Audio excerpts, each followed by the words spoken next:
Избори во време на пандемија се опасни за здравјето на граѓаните. Ако се спроведат во вакви услови, стравот ќе биде присутен и тоа ќе влијае на помала излезност, смета председателот на ДИК Оливер Дерковски. Првиот човек на Државната изборна комисија верува дека сите партии нема да дозволат овие работи да им го намалат легитимитетот на евентуалната изборна победа.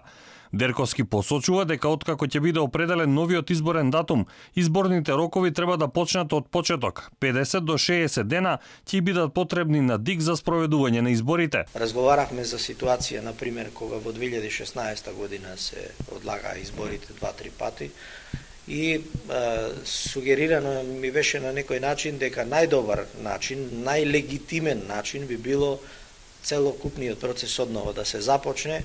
Повторно истите денови се потребни за организација на процесот, меѓутоа никому нема да дадеме за право да го делегитимира после завршување целиот процес.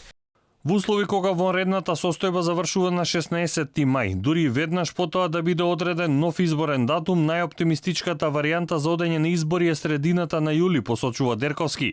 Иако неизвестно е колку до крајот на летото би се ослободил амбиентот за изборно соочување. Најоптимистичката варијанта е негде почетокот средината на јули, затоа што има една работа која што мора да ја знаат сите кои што ќе носат одлука. Мора повторно да се преработи избирачкиот список.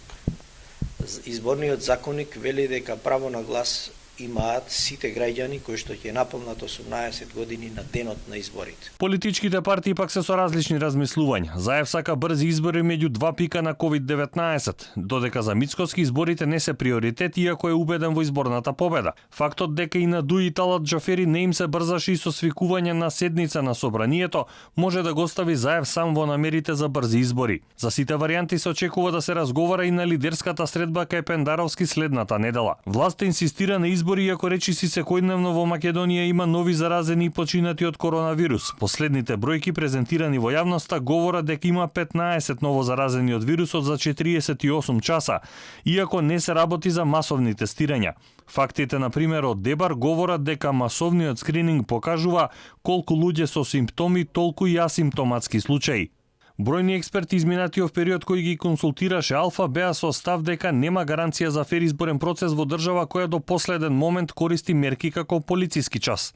Македонија заедно со Србија е редок пример каде се размислува за избори. Од друга страна, Полска ги одложи изборите, а Франција ја продолжи вонредната состојба.